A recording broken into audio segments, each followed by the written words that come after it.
নিম্নে প্রদত্ত সমীকরণগুলোকে ax plus by plus c equal to 0 আকারে প্রকাশ করো এবং প্রতি ক্ষেত্রে a b c এর মান নির্ণয় করো।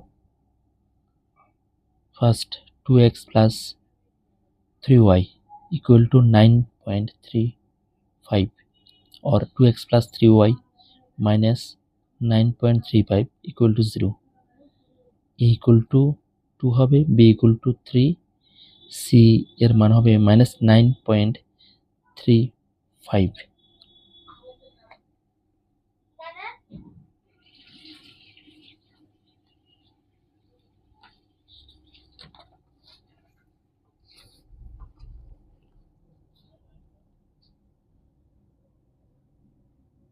Question number 2.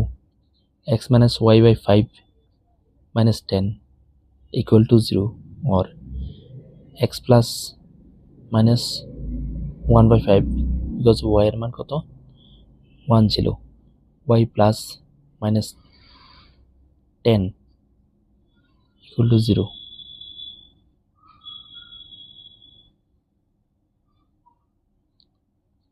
Then a equal to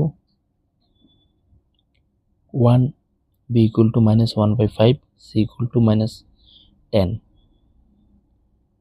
or এটা এইভাবে করতে পারবে x minus y by 5 minus 10 equal to 0, 5x minus y minus 50 নিচে লিখতে হবে 5 equal to 0, 5 0 0, then 5x minus y minus 50 equal to 0.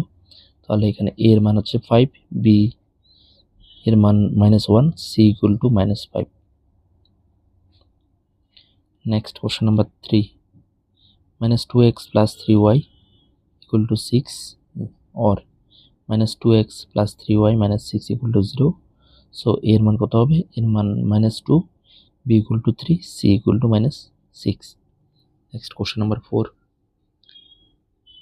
x equal to 3y or x minus 3y plus 0 equal to 0, a equal to 1, b equal to -3, c equal to 0.